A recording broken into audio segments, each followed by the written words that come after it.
I'm Vanessa, 25, raised in luxury and privilege my entire life. Then suddenly, my parents handed my $10 million inheritance to my sister Claire and physically dragged me out of our family estate by my hair. My grandfather Thomas, who raised me more than my actual parents, left everything to me for a reason. They thought they'd won, but I had a plan they never saw coming. Before I tell you how I turned the tables on my family, let me know where you're watching from and hit that subscribe button if you've ever had to fight for what's rightfully yours. Growing up in our sprawling Connecticut estate, I always knew our family wasn't like others. My parents, Rebecca and William Montgomery, were fixtures in high society, but rarely fixtures in my life. From my earliest memories, it was clear that my older sister Claire, now 28, was the golden child. When she received a brand new BMW for her 16th birthday, I got a gift card. When she struggled in school, my parents hired the best tutors money could buy. When I brought home straight A's, I got a distracted good job without even a glance up from their phones. The favoritism wasn't subtle. Claire knew it too, which only made her behavior worse. She'd borrow my clothes and return them stained or torn. She'd invite my friends to parties and tell them I wasn't interested in coming. Once, she even stole my college application essay and submitted it as her own, forcing me to rewrite mine the night before the deadline. "Claire's just more sensitive than you," my mother would say whenever I complained. "You need to be more understanding of your sister's needs." My father was no better. "Stop trying to create drama, Vanessa." He dismissed me with a wave of his hand. Claire wouldn't do that intentionally. But while my parents were busy attending galas and building their social empire, my grandfather Thomas became my true parental figure. He lived in the east wing of our estate, semi-retired from the multinational corporation he'd built from nothing. Unlike my parents, he noticed me. "There's my brilliant girl," he'd say when I'd visit him after school, his eyes crinkling with genuine delight. "Tell me what fascinating things you learned today." Every weekend, Grandfather Thomas would take me sailing on his beloved yacht, the Eleanor, named after my grandmother who had passed before I was born. Out on the water, with the wind tousling my hair, he'd teach me about navigation, about reading the weather, about patience. "Life is like sailing, Vanessa," he'd tell me, his weather hands steady on the wheel. "Sometimes you have to tack against the wind to reach your destination. The direct path isn't always possible." On rainy weekends, we'd visit museums instead. While Claire complained about being bored, I soaked up everything like a sponge. Grandfather noticed and encouraged my curiosity. "Ask questions," he'd urge me. "Always ask questions. That's how you learn." As I got older, our conversations turned to business. He'd explain complex financial concepts, walking me through investment strategies and corporate governance. By the time I was in high school, I understood more about our family business than Claire ever bothered to learn, despite being 3 years older. "You have a mind for this," Grandfather would say proudly.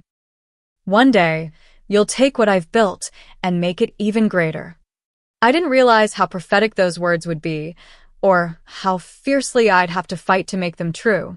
When Grandfather was diagnosed with terminal cancer, my world shattered. The doctors gave him 6 months. He lasted 8. Through sheer force of will. During those months, I practically lived in his wing of the house. I coordinated with his doctors, managed his medications, and spent hours just sitting with him, reading his favorite books aloud when his eyes grew too tired to read himself.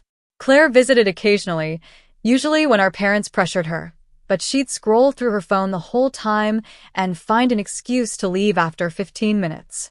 My parents were hardly better. They were always too busy, with some social obligation or business meeting. When they did visit, they spoke about Grandfather as if he wasn't in the room, discussing his condition with doctors while ignoring his actual wishes. In his final weeks, when he was lucid but growing weaker by the day, Grandfather had many private conversations with me.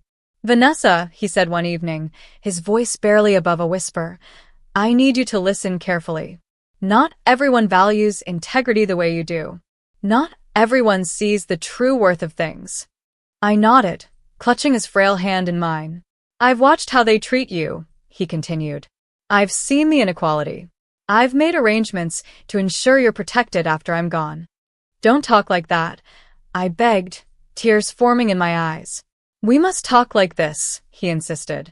I'm entrusting you with my legacy because you understand what truly matters.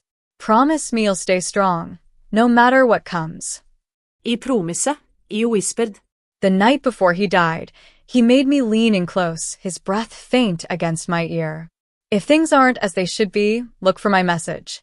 I've prepared for every possibility. His eyes, still sharp despite his failing body, held mine intently. I will always protect you, even when I'm gone. I didn't understand what he meant then. By morning, he was gone. The funeral was a spectacle, more about my parents showing off their social connections than honoring the remarkable man my grandfather had been. Claire cried dramatically for the cameras, accepting condolences with practiced grace, though I'd never once seen her shed a tear in private. I sat quietly, my grief too deep for public consumption, remembering the man who had taught me how to navigate both sailing vessels and life itself. A week after the funeral came the reading of the will. Our family gathered in the mahogany-paneled library of our state, along with Gregory Phillips, the family lawyer who had always seemed more loyal to my parents than to my grandfather. When Gregory announced that grandfather had left me his controlling interest in Montgomery Enterprises, valued at approximately $10 million, plus the family estate, there was a moment of stunned silence. Claire received a smaller trust fund, enough to live comfortably, but not lavishly. My parents, who had expected to control the company until Claire was ready to take over, received only minor shares and some personal items. This can't be right, my mother hissed, her perfectly manicured nails digging into the leather armrest of her chair. My father's face had turned an alarming shade of red. There must be some mistake. Claire burst into tears, not the performative ones from the funeral, but angry, bitter tears of entitlement denied. Gregory looked uncomfortable. The will is quite clear. Mr. Montgomery was explicit in his wishes. As the shock in the room settled into icy tension, I noticed my parents exchange glances with Gregory. My father gave an almost imperceptible nod, and Gregory cleared his throat. Of course, there's the matter of execution and transition. We'll need to discuss the details in the coming weeks. Something in his tone made my skin crawl. I didn't know it then, but that moment was the beginning of the betrayal that would leave me homeless, penniless, and fighting for what was rightfully mine. The week after the will reading, our home took on a strange atmosphere. Conversations would stop abruptly when I entered rooms. Doors that had always been open were suddenly closed. My parents, never particularly warm toward me, became downright cold. We're just processing our grief, my mother said dismissively when I asked if something was wrong. The diamond tennis bracelet on her wrist caught the light as she waved away my concern. Claire, meanwhile, underwent a bizarre transformation. Suddenly, she was the perfect daughter, bringing our parents coffee in the morning, asking about their days, offering to help with charity events my mother chaired. To me, she remained as cruel as ever, but now with an undercurrent of smug satisfaction. "Enjoying your temporary position?" she asked one evening, cornering me in the hallway outside my bedroom. "Don't get too comfortable with grandfather's things." When I tried to enter grandfather's study to begin understanding the business he'd left me, I found the room being systematically emptied of documents. "Just organizing," my father said smoothly when I questioned him. "Gregory needs certain papers for the probate process." Later that day, I overheard an argument behind my father's closed office door. "We need to fix Thomas's mistake before it's too late," my mother's voice, urgent and angry. "I'm handling it," my father replied. "Gregory says there are options." I confronted them at dinner that night, asking directly what they were planning. "Don't be paranoid, Vanessa," my father said, cutting his steak with precise movements. "This is exactly why your grandfather should have made more reasonable arrangements. You're clearly not ready for the responsibility." My mother nodded in agreement. "The stress is obviously affecting you. Perhaps you should see Dr. Mercer for some anxiety medication." I called my friend Ashley that night, explaining the strange behavior. Something feels really wrong, I told her.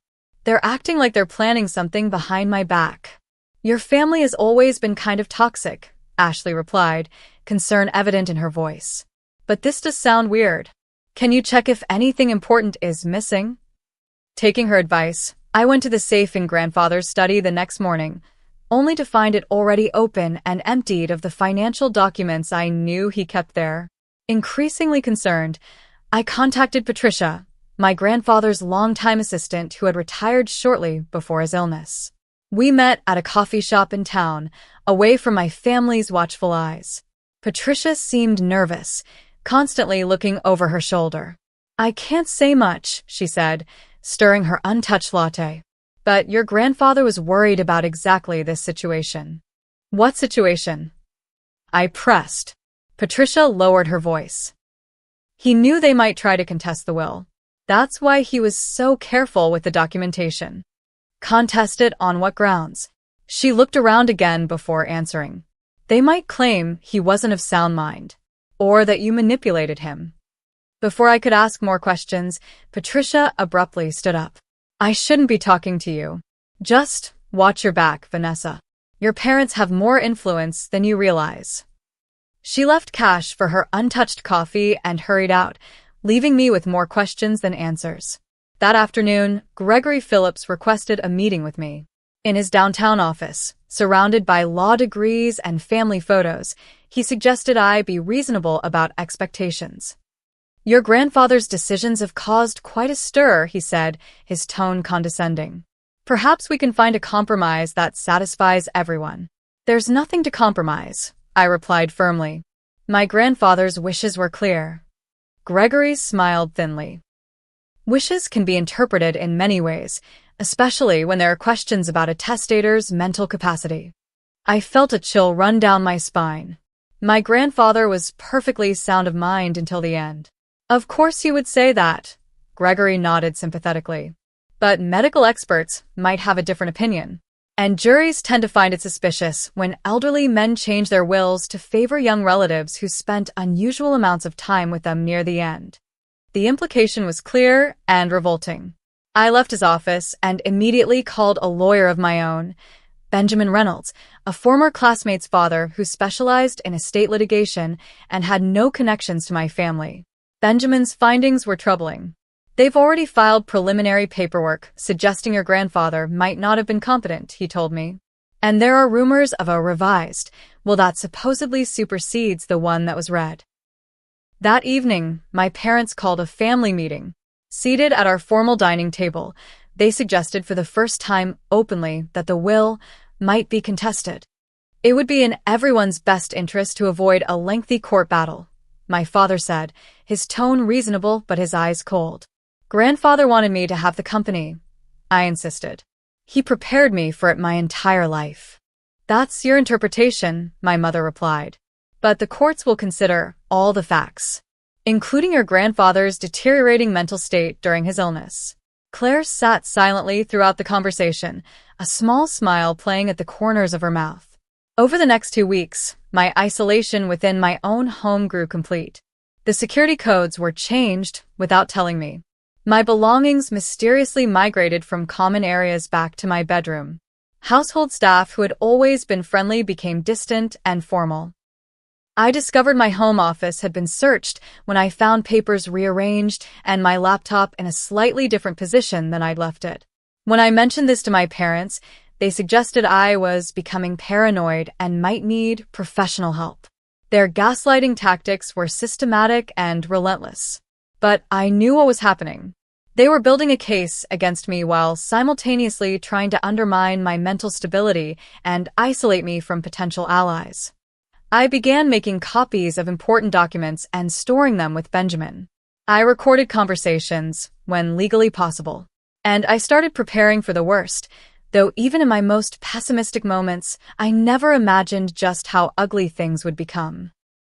3 weeks after the will reading, on a rainy Tuesday morning, our family butler Peterson informed me that my presence was requested in the dining room for a family meeting. His usual warm manner was replaced with stiff formality, and he avoided meeting my eyes. As I entered the dining room, I immediately sensed this wasn't a normal family discussion. My parents sat at the head of the table, with Claire beside them. Gregory Phillips was there as well, along with another man I didn't recognize who was introduced as Dr. Harmon, a medical consultant. "Sit down, Vanessa," my father commanded, not bothering with pleasantries. Once I was seated, Gregory cleared his throat and began. "We've uncovered some concerning information regarding your grandfather's will." He slid a folder across the polished mahogany table. Inside was what appeared to be a medical assessment, dated during my grandfather's final month, suggesting cognitive impairment consistent with both his illness and medication. Additionally, Gregory continued, producing another document, "We've discovered this." It was a letter, supposedly written by my grandfather, expressing concerns that I had been manipulating him during his illness and requesting a review of any changes to his will made during that period. "This is absurd," I said, my voice shaking with anger. "That's not even his handwriting. Anyone who knew him would see that immediately." "It's been verified by experts," Gregory replied smoothly. "What experts?" "Let me guess. People on your payroll?" I shot back. My mother interrupted, her voice dripping with false sympathy. "Vanessa, we understand this is difficult, but the facts are clear. Your grandfather wasn't himself at the end. We've already filed the necessary paperwork," my father added. "The courts have granted a temporary stay on the transfer of assets pending further investigation." That's when Claire finally spoke, her performance carefully reiterated. "I didn't want it to happen like this," she said, tears welling in her eyes. "I tried to tell them we should just split everything evenly." The audacity of her lie made my blood boil.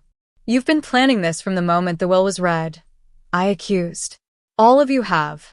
"That's exactly the kind of paranoid thinking that concerns us," Dr. Harmon interjected, though I hadn't even been introduced to him properly. "Your family is worried about your mental state."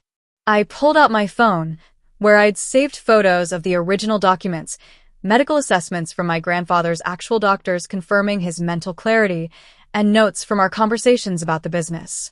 "Grandfather was perfectly sound of mind," I insisted, showing them the evidence. His doctors confirmed it multiple times. "He quizzed me on business strategy the day before he died. He was sharp until the end." My father's face darkened. "That's enough, Vanessa. The decision has been made." "What decision?" I demanded. "The courts have granted us temporary control of all assets," Gregory explained. "And given the volatile nature of the situation, your parents had decided it would be best if you moved out immediately." The shock hit me like a physical blow. "You're kicking me out? This is my house. Grandfather left it to me." "Not anymore," my mother said coldly. "The ownership is in dispute, and as the current legal residents with the longest tenure, we have the right to determine who stays here." "You have until this afternoon to pack your things," my father added. Claire couldn't contain her smirk any longer. "I can help you pack if you'd like." I stood up, so quickly my chair toppled backward. "You won't get away with this. Grandfather would be disgusted by what you're doing." "Grandfather isn't here," Claire replied. "And soon, neither will you be." I stormed upstairs to my room, my mind racing. I needed to salvage what I could, important documents, personal mementos, enough clothes to get by until I figured out my next move. I pulled my largest suitcase from the closet and began filling it with essentials. I was folding a sweater when my mother appeared in the doorway, watching me with narrowed eyes. "You're not taking anything valuable," she declared. "Nothing that could be considered part of the estate." "These are my personal belongings," I replied, continuing to pack.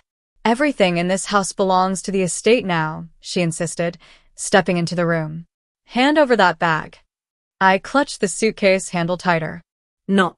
Her face contorted with rage. "You ungrateful little snake. After everything we've done for you." "Done for me?" I laughed bitterly. "You've done nothing but belittle and ignore me my entire life. Grandfather was the only one who ever cared about me." "Because you manipulated him," she shrieked. "William, she's stealing estate property." My father appeared within seconds, as if he'd been waiting nearby for this exact moment. "Give me the bag, Vanessa," he demanded, his voice dangerously quiet. "No," I repeated, backing away. These are my things. You've already stolen millions from me. You don't get to take my clothes and personal items too. What happened next occurred so quickly, I barely had time to react. My father lunged forward, grabbing not the suitcase, but a fistful of my hair. Pain shot through my scalp as he yanked me toward the door. "William," my mother gasped, though whether in shock or encouragement, I couldn't tell. "You want to challenge us?" My father growled, dragging me by my hair toward the hallway. This is what happens to ungrateful, manipulative little girls. I screamed and struggled, but his grip was like iron.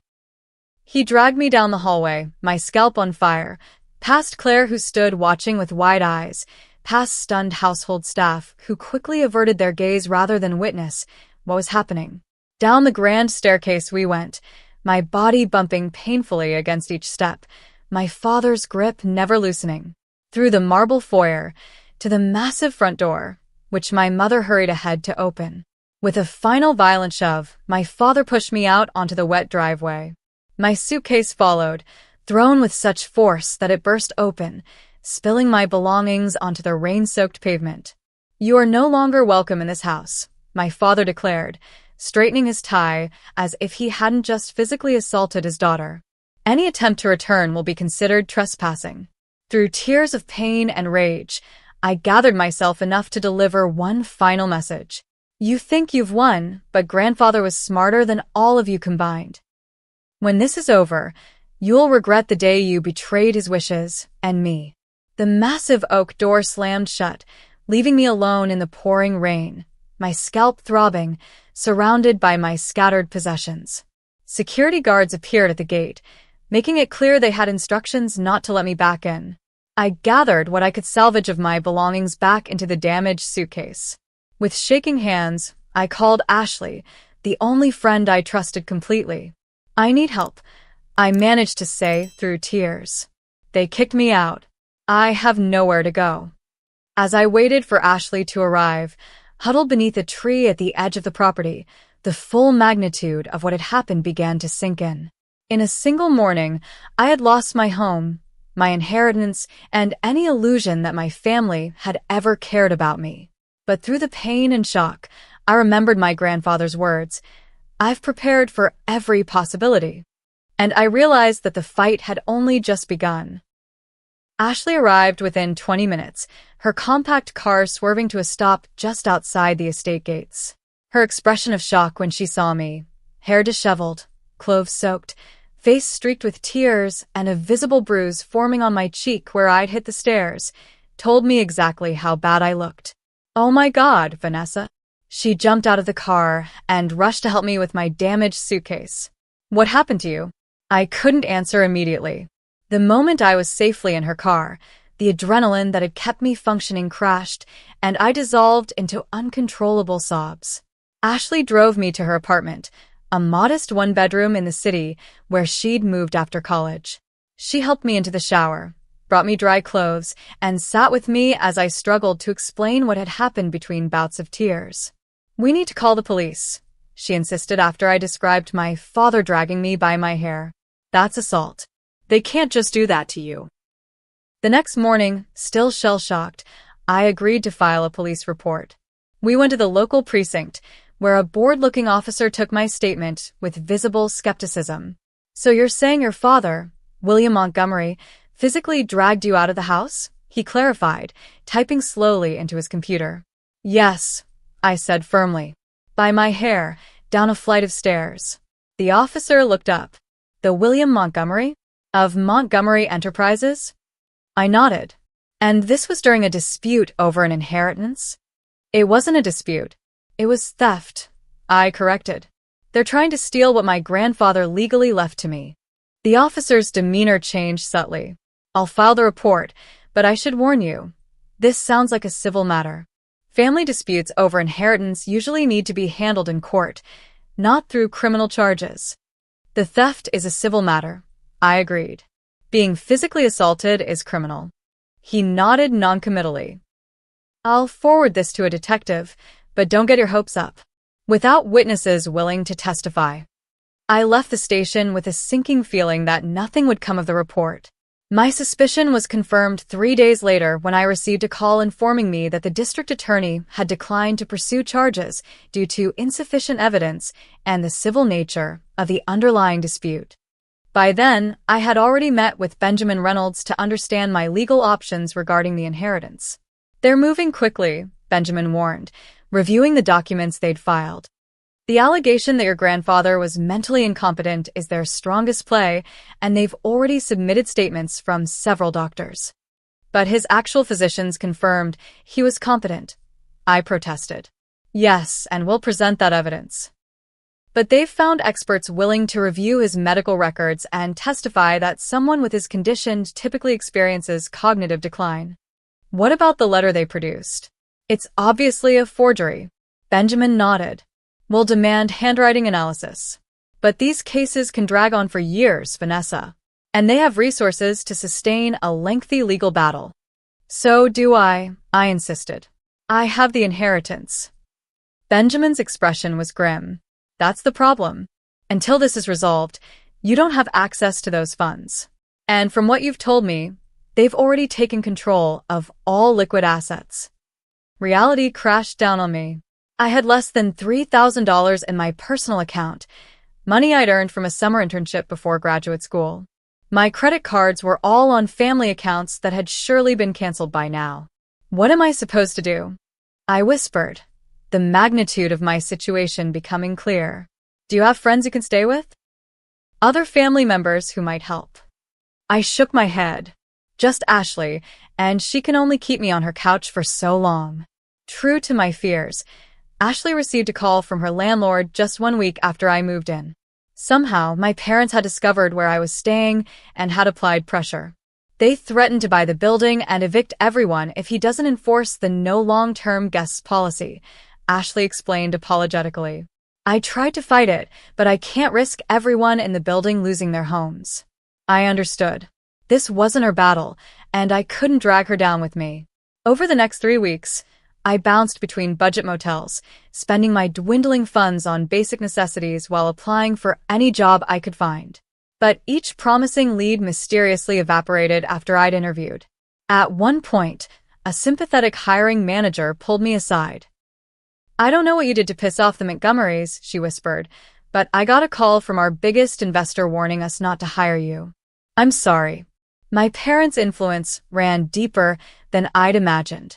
They weren't just trying to take my inheritance. They were systematically destroying any chance I had of supporting myself. When my bank balance dropped below $300, I made the painful decision to sell my laptop, my last valuable possession. The pawn shop owner gave me $400, about a quarter of its worth. That money bought me 5 more nights in a motel and a few meager meals. On what was to be my last night with a roof over my head, I sat on the edge of the sagging motel bed, contemplating what would happen when I could no longer afford even this dismal shelter. The thought of sleeping in my car, the only asset I had left, a modest Honda Civic I'd purchased with my own internship money, filled me with dread and shame. In desperation, I emptied my damaged suitcase, searching for anything else I could sell. That's when I noticed my grandfather's antique pocket watch among my hastily packed belongings.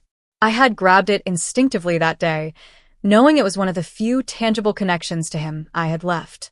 Holding the heavy gold timepiece, I remembered how grandfather would check it during our sailing trips, teaching me to calculate our position based on the sun's angle.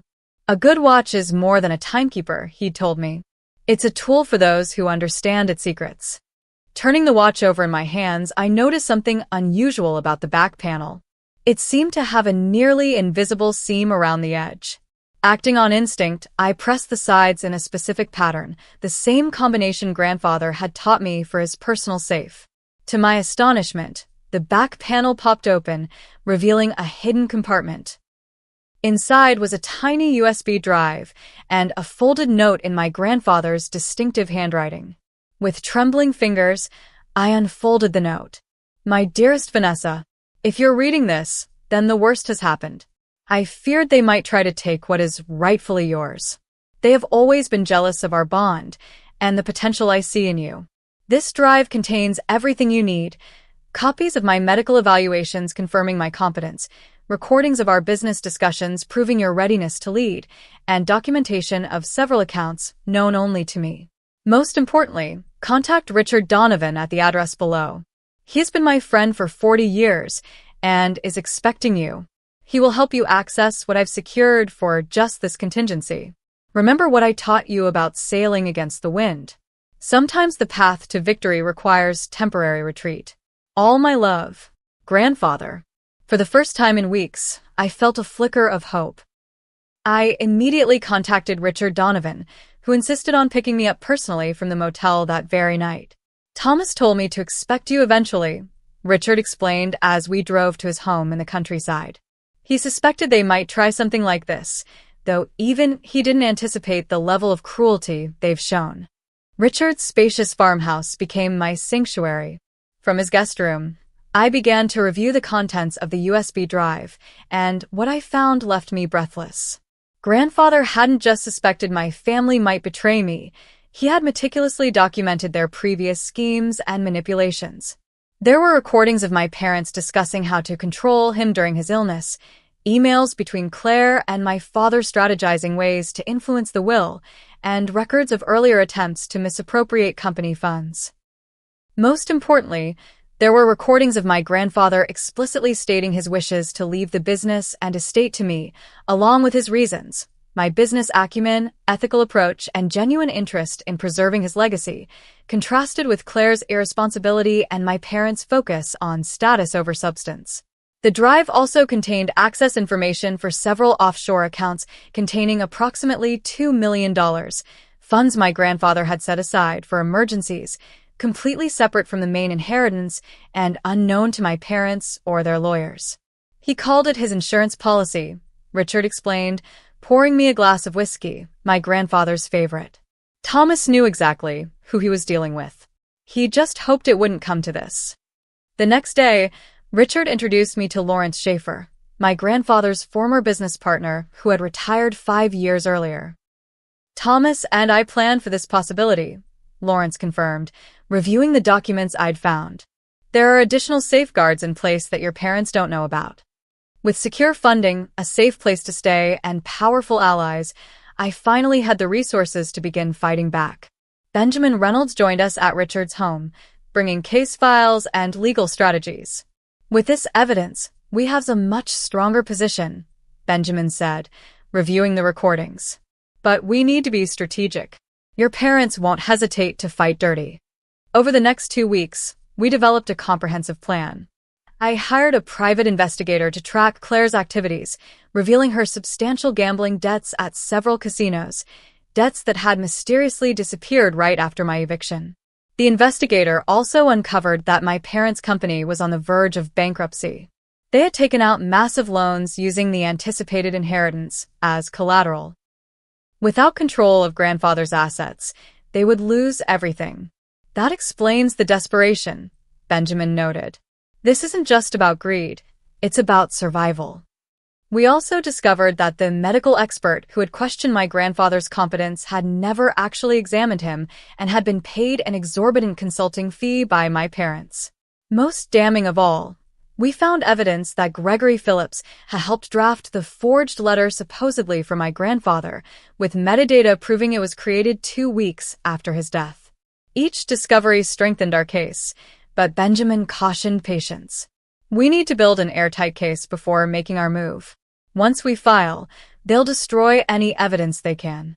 During this planning phase, I also found my grandfather's hidden journal in a secure box Richard had been keeping.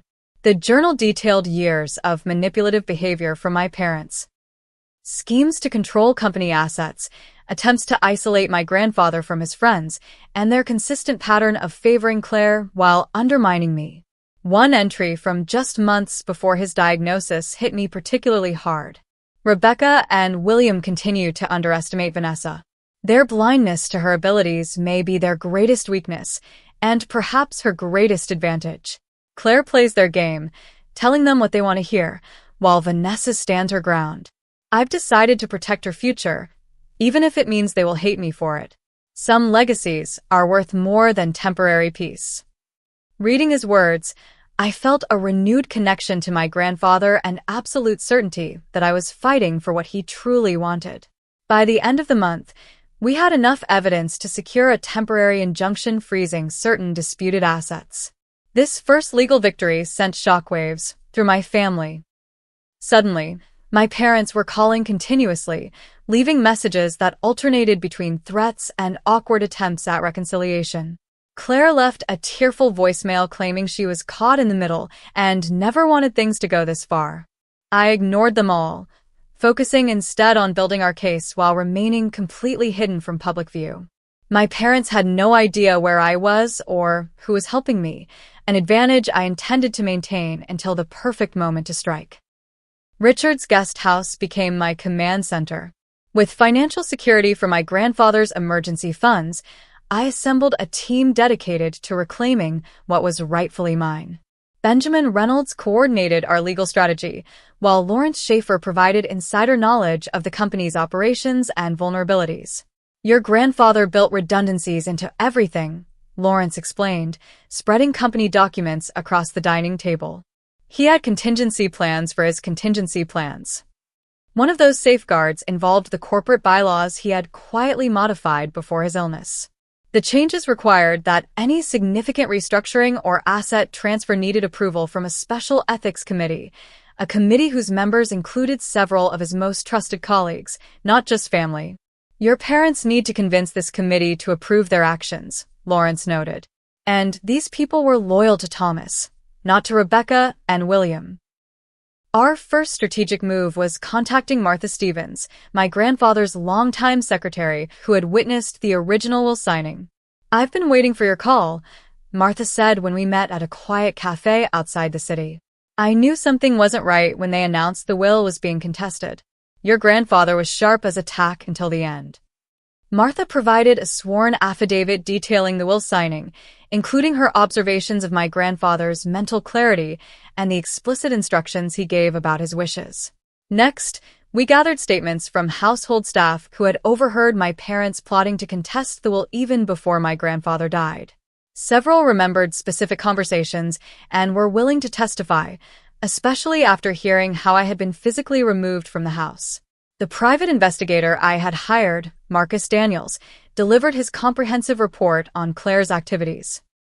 "Your sister has a serious gambling problem," Marcus explained, showing me surveillance photos of Claire at high-stakes tables in Atlantic City and Las Vegas. She lost over $300,000 in the past year alone. More importantly, Marcus found records of a sudden payment clearing all of Claire's casino debts, a payment made the day after I was ejected from the house. "The money came from a company account that should have been frozen during probate," Marcus noted. "It's a clear violation of the estate freeze." Digging deeper into my parents' finances revealed the true motivation behind their desperate actions. Montgomery Ventures, my father's personal investment firm, had made a series of catastrophically bad decisions, leveraging the company to the hilt on high-risk ventures that had collapsed spectacularly. "They're underwater by at least $15 million, Lawrence concluded after reviewing the financial documents Marcus had obtained. "Without your inheritance, they'll lose everything. The company, the estate, their social standing. Everything." This explained their willingness to go to such extreme lengths, including forging documents and physically assaulting me. They weren't just being greedy or playing favorites with Claire, they were fighting for survival. I also discovered my grandfather had kept a detailed journal documenting his concerns about my parents' business practices and their treatment of me. The journal contained entries going back years, describing specific incidents where they had undermined me or favored Claire unfairly. One particularly damning entry read, "William approached me today about changing my will to favor Claire. When I refused, suggesting Vanessa's business acumen makes her the better choice to lead the company, he became enraged. I fear what they might do when I'm gone. I must protect Vanessa's inheritance at all costs." Armed with this mountain of evidence, Benjamin filed a comprehensive lawsuit against my parents, Claire, and Gregory Phillips, alleging fraud, forgery, conversion of assets, and breach of fiduciary duty. The filing sent shockwaves through the business community. Montgomery Enterprises stock dropped 15% in a single day as investors reacted to the allegations of financial misconduct and forgery. My parents attempted damage control, issuing press statements portraying me as unstable and ungrateful. Claire gave a tearful interview claiming she was heartbroken by the family conflict and only wanted what was fair for everyone. Their PR campaign gained some traction until our anonymous tip to several business publications about the unauthorized casino debt payments.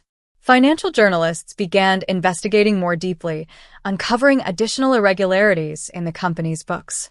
Meanwhile, Claire began sending increasingly desperate text messages. "Vanessa, please, we need to talk. This has all gone too far. I never wanted them to hurt you. You don't understand what's happening. Mom and Dad are falling apart. Can we please meet somewhere private? I know you hate me right now, but I'm scared of what Dad might do. He's not himself anymore." I ignored these messages, recognizing them as attempts to locate me or manipulate me emotionally. Benjamin advised maintaining complete radio silence with all family members until the court proceedings began.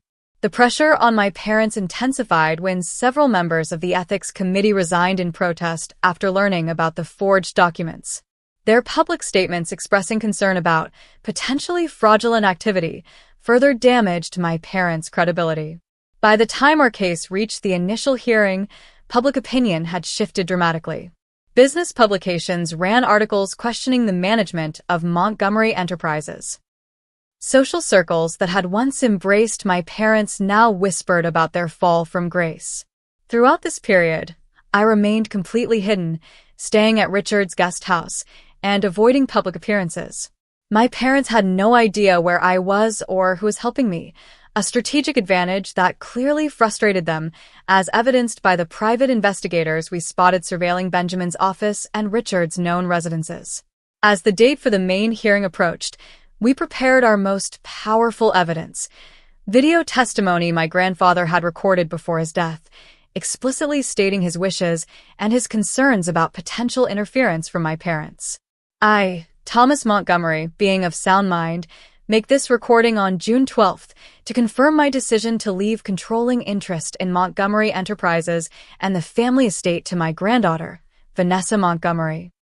This decision is made with full awareness and after careful consideration of each family member's capabilities and character. The video continued for 20 minutes, with my grandfather methodically outlining his reasons and addressing potential challenges to his decision. He even submitted to a brief mental competency evaluation on camera, conducted by his primary physician, demonstrating his sharp mind and clear reasoning.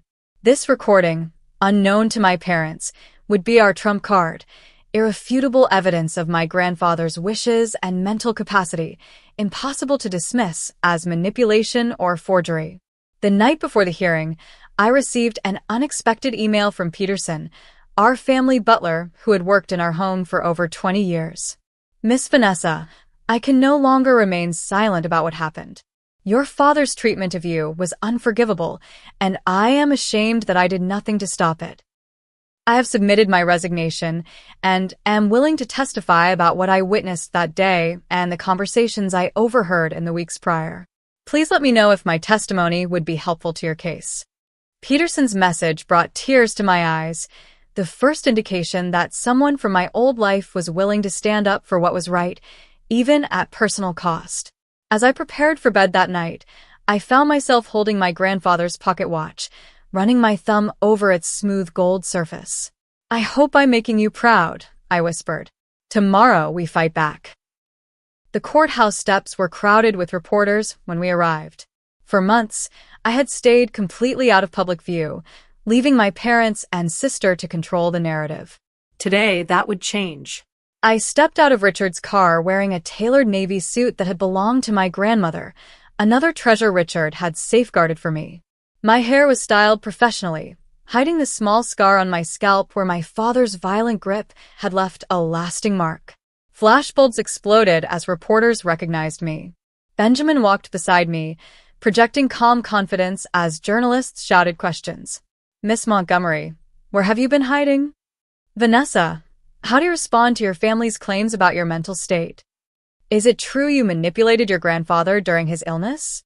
I ignored them all, walking steadily forward with my eyes on the courthouse doors. The moment for statements would come later.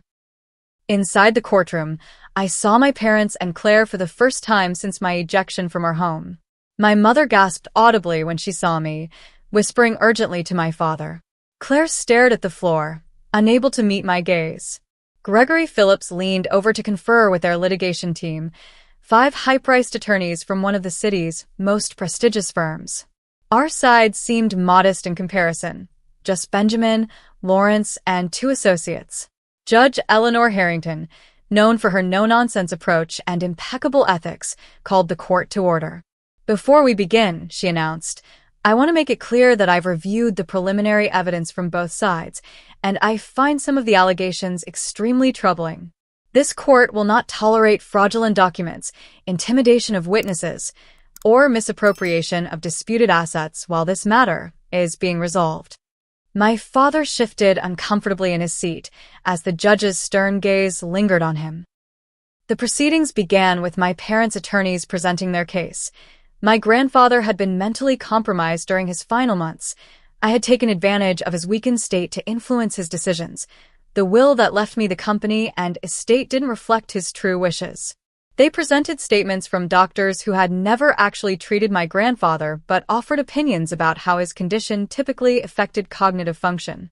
They submitted the forged letter questioning his own decisions. And they painted me as a manipulative granddaughter who had isolated a vulnerable old man from his family. When it was our turn, Benjamin started methodically dismantling their case.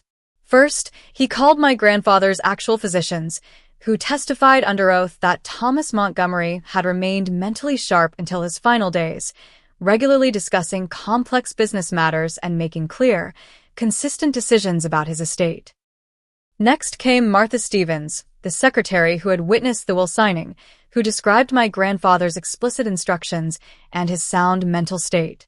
Several household staff members testified about overhearing my parents plotting to contest the will even before my grandfather died, directly contradicting their claim that they were shocked by its contents.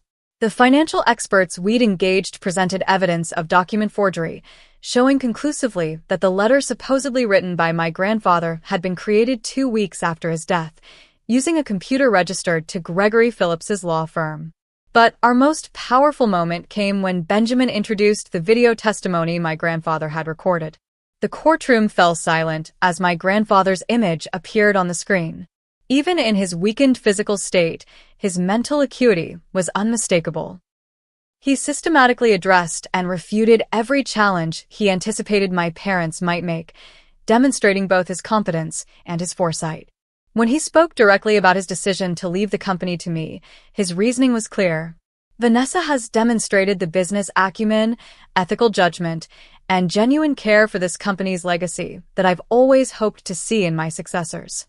While I love all my family, I must make this decision based on who will best preserve what I've built and lead it honorably into the future. The video concluded with a statement that brought tears to my eyes. If this recording is being viewed, it means my decisions have been challenged. To those attempting to override my clearly stated wishes, know that I anticipated your actions and have taken steps to ensure my true intentions prevail. And to Vanessa, remember that true strength often comes from adversity. I believe in you. When the video ended, I noticed my mother dabbing at her eyes, though whether from genuine emotion or calculated performance, I couldn't tell. My father stared straight ahead, his jaw clenched. Claire looked physically ill. The final blow to their case came from an unexpected quarter. Peterson, our longtime butler, testified about the day I was ejected from the house, describing in painful detail how my father had dragged me by my hair down the stairs while my mother and sister watched without intervention. In my 23 years of service to the Montgomery family, Peterson concluded, I have never witnessed such cruelty. Miss Vanessa did nothing to deserve such treatment, regardless of any disputes over the estate. By the time closing arguments concluded, the shift in the courtroom's atmosphere was palpable. Judge Harrington's expression had grown increasingly severe as our evidence mounted, particularly regarding the forged documents and misappropriated funds. After a brief recess, she returned with her ruling.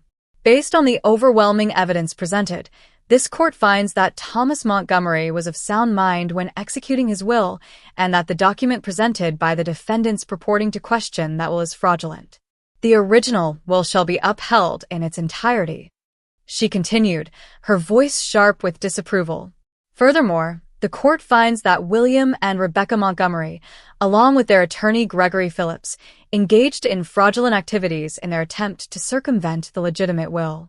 All assets transferred during the dispute period must be returned to the estate immediately for proper distribution according to the original will's terms. She added a final, devastating statement. Given the evidence of document forgery and misappropriation of estate assets, I am referring this matter to the District Attorney's Office for potential criminal charges. Mr. Phillips, I am also referring you to the State Bar Association for ethics violations. Outside the courtroom, my parents attempted to approach me, my father's expression a strange mixture of anger and desperation. Vanessa, we need to talk, he began, reaching for my arm. Benjamin stepped between us. My client has nothing to say to you outside of formal legal communications. Any attempt to contact her directly will be considered harassment. As security escorted them away, I heard my mother say, we need to offer her a compromise. We can't lose everything. 3 days after the ruling, as the reality of their defeat sank in, I received a call from my parents' new attorney, Gregory Phillips, having been suspended pending investigation. Your parents would like to discuss a settlement, the attorney began. The judge's ruling was quite clear, I replied. There's nothing to settle. They're prepared to drop all appeals and publicly acknowledge the validity of your grandfather's will, he persisted. In exchange, they ask for a small portion of the estate to maintain their current residence and lifestyle. I considered the offer briefly, then responded, I'll meet with them, but I make no promises. The meeting was scheduled at Benjamin's office, neutral ground. My parents arrived looking haggard, the strain of recent weeks evident in their appearances. Claire came separately, sitting slightly apart from them. My father spoke first, his usual commanding tone replaced with something almost pleading. Vanessa, we made a terrible mistake. We were desperate, the business was failing, we were about to lose everything. We didn't mean for things to go so far. You dragged me out of my home by my hair. I replied calmly. You threw me onto the street with almost nothing. You tried to destroy my reputation and my future. Those aren't mistakes. They're choices. My mother dabbed at her eyes with a monogrammed handkerchief. We were wrong. Horribly wrong. But we're still your parents. Surely that counts for something. It counted for nothing when you chose Claire over me my entire life, I said. It counted for nothing when you forged documents to steal my inheritance. Why should it suddenly count now? Claire finally spoke, her voice small. They made me do it, Vanessa. They said if I didn't go along with their plan, they'd cut me off too. I was scared. You're 28 years old, Claire, I replied. You could have chosen differently. You watched them assault me and did nothing. My father leaned forward. What do you want, Vanessa? Name your price. There must be some arrangement we can reach. I looked at each of them in turn, the family who had betrayed me so completely, and felt a strange sense of calm. I want you out of the estate by the end of the month, I said simply. You can take your personal belongings, but nothing that belonged to grandfather. Claire's trust fund will remain as he intended, but you two will receive nothing beyond what was specifically listed in the will. That's it, my father asked incredulously. We'll be ruined. You ruined yourselves, I corrected him. Consider yourselves fortunate that I'm not pressing criminal charges for assault and fraud. 2 weeks later, I stood in the foyer of the estate, my estate now, watching as my parents supervised the loading of their personal items into moving vans. They had found a small house in a neighboring town, downsizing dramatically from the luxury they had always known. As they prepared to leave, my father approached me one last time. You've won, Vanessa. I hope it brings you the satisfaction you're looking for. I met his gaze steadily. This was never about winning, Dad. It was about honoring grandfather's wishes and standing up for myself. Something I should have done years ago. He nodded stiffly and walked away without another word. My mother followed, not even glancing in my direction. After they left, I walked slowly through the grand house that had never truly felt like home until this moment. In my grandfather's study, now restored with his books and mementos, I placed his pocket watch on the desk and whispered, "We did it, grandfather. Just like you planned." The victory was complete, but as I stood alone in the massive house, I realized it felt emptier than I had expected. Not because I missed my parents or their toxic presence, but because winning a battle wasn't the same as healing from the war. In the weeks following my family's departure, I found myself wandering the halls of the estate, feeling strangely hollow despite my victory. The rooms echoed with memories, most painful, some precious, but all belonging to a life that no longer existed. I had reclaimed my inheritance and vindicated my grandfather's wishes, but the cost had been steep, the complete severing of my family ties and the public exposure of our most private conflicts. On the recommendation of Richard, who had become something of a surrogate father figure, I began seeing Dr. Eleanor West, a therapist specializing in family trauma and betrayal. "What you're experiencing is entirely normal," Drive West assured me during our first session. "You've been through extreme betrayal by the people who should have protected you most. The legal victory doesn't automatically heal those emotional wounds." Our weekly sessions became a lifeline as I navigated my new reality. We worked through the accumulated pain of years of favoritism and neglect, the acute trauma of my violent ejection from the house, and the complex emotions surrounding my complete estrangement from my family. I should feel happier about winning, I confessed during one session. I have everything grandfather wanted me to have. But sometimes I just feel empty. "Justice isn't the same as healing," Drive West replied gently. "One is external, the other internal. You've achieved justice, but healing takes time." 3 months after the court ruling, I received an unexpected letter, not from my parents, but from Claire. Unlike their manipulative attempts at reconciliation, her message seemed genuinely remorseful. "Vanessa, I don't expect forgiveness, and I won't insult you by asking for it. But I need you to know that I understand now how badly I hurt you, not just during the inheritance fight, but throughout our lives. I've started therapy to address my gambling addiction and the deeper issues that made me so jealous of you for so long. My therapist suggested I make amends where possible, though she acknowledged some damage can't be undone. If you're ever willing to meet, even just once, I would appreciate the chance to apologize in person. If not, I understand completely. Regardless of your decision, I want you to know that grandfather was right to choose you. You deserved better than how our family treated you. Claire." After careful consideration and discussion with Drive West, I agreed to meet Claire at a neutral location, a quiet cafe in a neighborhood far from our usual haunts. She arrived looking different than I remembered. Simpler clothes, less makeup, missing the artificial confidence she had always projected. When she spotted me, her steps faltered, as if she might lose her nerve. "Thank you for coming," she said, sliding into the chair across from me. "I honestly didn't expect you to agree." "I almost didn't," I admitted. Claire nodded, accepting this without argument. "I don't know where to start, except to say I'm sorry. Not just for the inheritance situation, but for everything. For taking your things growing up. For making sure you were always second. For watching Dad drag you down those stairs and doing nothing." Her voice broke on the last words, tears welling in her eyes. "Why did you do it?" I asked, the question that had haunted me for months. Was it really just about money? Claire stared into her untouched coffee. "At first, yes. When the will was read, I was shocked and furious. All my life, Mom and Dad told me I was the heir apparent. Finding out grandfather chose you instead felt like having the ground disappear beneath me." She continued, her voice steadier now.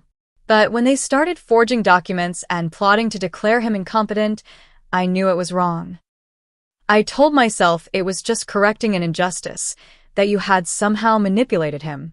It was easier than admitting I wasn't the person he wanted to lead his company." Why didn't you stop them? I pressed. You could have spoken up. Because I'm a coward, she replied simply. And because I needed the money desperately. The gambling debts, they were worse than you know. There were threats involved. Dangerous people. When Mom and Dad offered to clear everything in exchange for my support, I convinced myself I had no choice. Her honesty, however painful, felt like the first authentic conversation we'd ever had. We talked for nearly 3 hours, unraveling decades of rivalry and resentment. Claire didn't ask for money or position or even relationship, just understanding and possibly, someday, forgiveness. As we prepared to leave, she handed me a small package. Grandfather's cufflinks, she explained. Dad took them the day they cleared out. I bought them back from the pawn shop where he sold them. It was a small gesture, but it touched me deeply. While I wasn't ready to welcome Claire back into my life completely, I left our meeting with a sense that healing, for both of us, might eventually be possible. With the legal battles behind me and the company now securely under my control, I began focusing on honoring my grandfather's legacy in meaningful ways.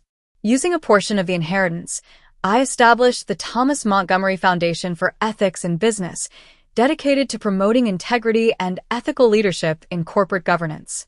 The Foundation's first initiative was a scholarship program for business students from disadvantaged backgrounds, creating opportunities for brilliant minds who, like my grandfather in his youth, might otherwise be overlooked.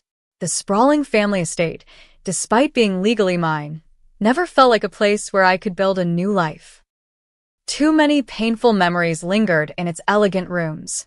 After careful consideration, I decided to sell it, donating a significant portion of the proceeds to organizations supporting victims of family violence and financial abuse. I purchased a more modest home in Boston, closer to the company headquarters, but far enough from my old life to represent a fresh start. The move coincided with a significant restructuring of Montgomery Enterprises, refocusing the company on the ethical business practices my grandfather had valued. During this period of transition, I met Jordan Taylor, a brilliant environmental engineer who was developing sustainable technologies our company was interested in acquiring. Unlike previous relationships where my family name and wealth had often been the primary attraction, Jordan was refreshingly unimpressed by my status. "I'm more interested in what you're doing with the company than the fact that you own it," he said during our first dinner together. Anyone can inherit wealth. Using it to make a positive difference, that's the impressive part. Our relationship developed slowly, built on mutual respect and shared values rather than superficial attraction. Jordan became my partner in every sense, supporting my healing journey while challenging me to look forward rather than backward. A year after the court ruling, I had an unexpected encounter with my parents at a charity gala in New York. I had known they might be there but decided to attend anyway, refusing to let their presence dictate my choices. The moment was painfully awkward, my mother frozen mid-conversation when she spotted me across the room, my father's face flushing with some combination of anger and embarrassment. After a moment's hesitation, they approached, plastering on social smiles. "Vanessa, you look well," my mother said, her voice overly bright. "We've been hoping to speak with you. The company is performing admirably under your leadership," my father added. "Perhaps it's time we discussed rebuilding some family bridges." I regarded them calmly, noting the designer clothes that suggested they were maintaining appearances despite their reduced circumstances. The old Vanessa might have been intimidated by their practiced social confidence or swayed by familial obligation. The woman I had become recognized the approach for what it was, another attempt at manipulation. "I'm afraid I have nothing to discuss with you," I replied, keeping my voice level. "My family now consists of people who value and respect me. I wish you both well, but that chapter of my life is closed." As I walked away, I felt a weight lifting, the final release of any obligation I had felt toward the people who had betrayed me so completely. Later that month, on the anniversary of my grandfather's death, I visited his grave alone. The simple granite headstone reflected his preference for substance over show, engraved with just his name, dates, and the phrase, "integrity above all." I placed a small arrangement of sailing flags beside the flowers, our private signal for mission accomplished during our adventures on the water. I wish you could see what we've built, I told him, running my fingers over the cool stone. The foundation is helping so many people. The company is stronger than ever.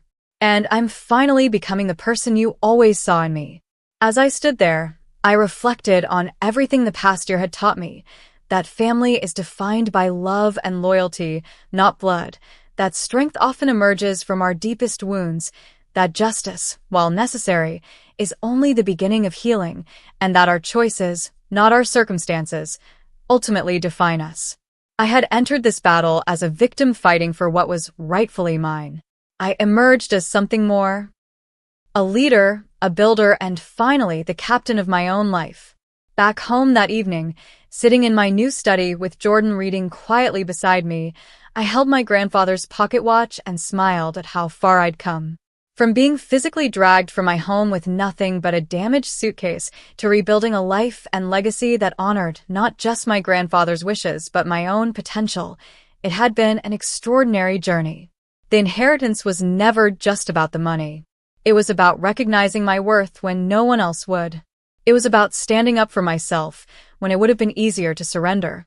Most importantly, it was about becoming the kind of person who could face betrayal without becoming bitter, who could achieve justice without seeking vengeance, and who could build something meaningful from the ashes of broken relationships. That's the real inheritance my grandfather left me.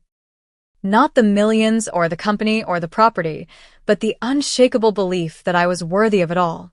If you've ever had to fight for what's rightfully yours or stand your ground when everyone else expected you to give in, I'd love to hear your story in the comments below. How did you find the strength to keep going when everything seemed lost? Don't forget to subscribe if you want to hear more stories about standing up for yourself, and share this video with someone who might need encouragement to fight their own battles. Remember, sometimes the greatest strength comes from our most difficult moments.